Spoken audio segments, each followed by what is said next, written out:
you need to keep at least $20,000 in your CPF Ordinary Account or CPF OA.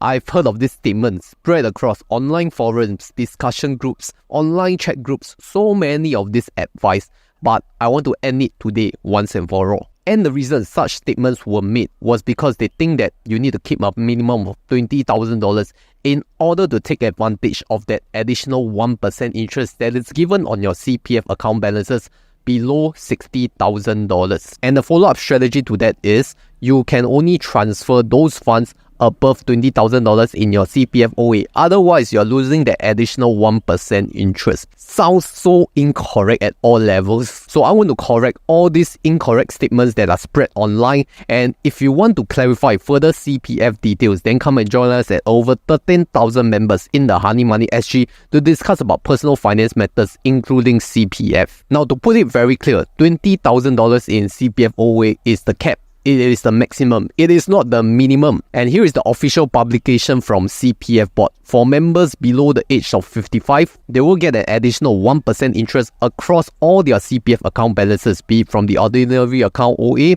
Special Account SA or Medisave Account MA, but subjected to a maximum cap of $20,000 in the OA. So you see, it is not just OA alone that's earning that 1% additional interest. It will include those balances from SA and MA as well. So what does this whole chunk of statement really tells you? It means that, let's say your combined CPF balances were at $60,000. Half of it is in your OA, your ordinary account has $30,000. The other half, $30,000, is combined between your special account and your Medisave account. So this whole total combined balance, despite it billing $60,000, only $20,000 will be taken for that 1% additional interest, which means your combined balances earning that 1% additional interest is $20,000 from OA plus $30,000 from your SA and MA, which means 1% of that $50,000, which is $500 per year. So despite your combined CPF balances being $60,000, that $10,000 from your OA is not earning the additional 1%, which is why the next strategy is to transfer from the OA to the SA so that you have $20,000 in your OA and you will have $40,000 combined in the SA and MA. And that full combined balance of $60,000 will earn that 1% interest, which gives you an additional $600 per year. So I guess this calculation is quite clear enough already, right? But what if you are still not clear? Then I will give you a very extreme example. Let's say if you are a hardcore CPF fanatic, you have $30,000 in your OA and $30,000 in your SA and MA currently.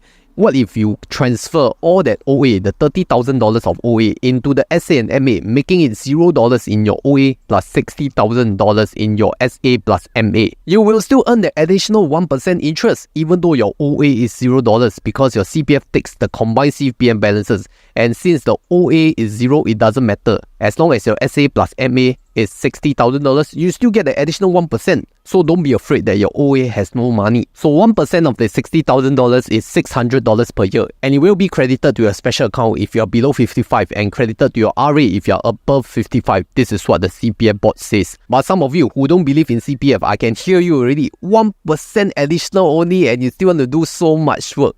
Oh, I cannot understand. Therefore, if you think that outside of CPF, you can get a better deal investing in the equity markets, then I'm sure you want to hear this message from my sponsor. The Singapore GST just hiked 1% in 2024 and times are tougher now. But Mumu SG is doing 1% more with idle cash because you can get 6.8% per annum with the new Mumu Cash Plus promotion for 31 days. At a max subscription of $60,000, you will be getting a total return of $340. What's more, Mumu SG now has the Fullerton SGD Liquidity Fund, which provides higher flexibility with same-day subscription and redemption for more opportunities. That's not all. You can get up to 4 stock bundles of the top 5 traded US stocks worth $70 each and 1 Apple stock worth $260. And if you sign up with my exclusive link, you can get 1 additional $20 cash coupon. Total rewards value of 900 Singapore dollars. Of course, holding period and buy trade applies. Please note that Mumu Cash Plus is an investment product. It is not comparable and is different from savings deposits. Principal is not guaranteed, and up to 31 days, 6.8% per annum is guaranteed only during the promotional period. Investment in capital market products involves risk and the risk of losing principal. For more details, please refer to the promotional page in the description below. So don't miss this deal and use my referral link down below or scan the QR code right here to get your Mumu SG Universal account today.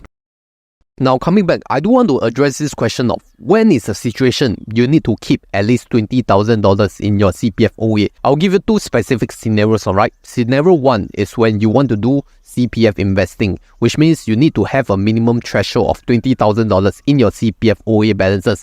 Otherwise, they will not let you invest. Now, what can you invest your CPF OA funds? You can buy Singapore equities, you can buy global unit trust through a digital platform like Endowus Digital Advisor, or you can even subscribe to T-bills if you want a lower risk return. But regardless of what platforms you are trying to invest in, you need to keep a minimum of $20,000 because that is the minimum requirement, and whatever OA funds above 20k, then you can take it out to invest, because 20k is the requirement from the CPF board. And if you have below $20,000, you cannot even take it out to invest. But you can still transfer it to SA, let's be clear. Now let's say if you are like me, you invested via Endowus via a recurring investment every month, dollar cost average. So what if one day your CPF OA falls below that $20,000? Then I can tell you from experience that the investment transaction will fail, and then CPF will charge you a small service fee for not keeping that $20,000 before you start investing. So don't need to think of any loophole below 20k. Even if it's a recurring investment that makes you fall below 20k,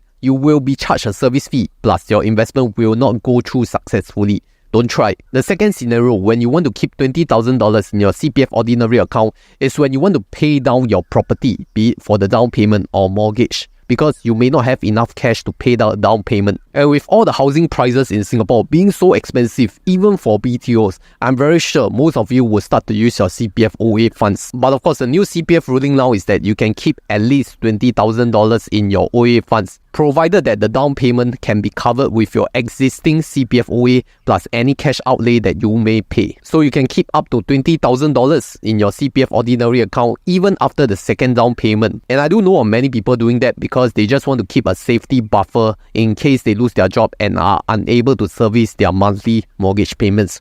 Because 20k is quite a lot, right? You can use it to service at least 2k of mortgage every month. Then you can still survive for 10 months without an additional inflow. And the other reason to keep 20k in the OA after the safety buffer is because maybe your SA and MA has not reached that $40,000 yet, but you still want to keep that CPF OA as a buffer. So yeah, continue keeping that 20k in that OA for your housing needs buffer. But if you don't need it, then why not just transfer it to the SA? So I hope that I've clarified this theory that you need to keep 20,000 in your OA. Yes, there are situations where you need to keep them, like in investing, or if you are saving for a safety buffer for your housing needs. But other than that, if you really don't need the OA for such purposes, there is no need to keep 20k. In fact, you could transfer it to your special account, although it is irreversible, but you earn a much higher interest. Plus, you are sure to get that 1% additional interest from CPF for your combined balances within $60,000. So I hope I made that clear. And for those of you who are still interested in CPF strategies, then I can refer you to my previous video right here where I talk a lot about CPF.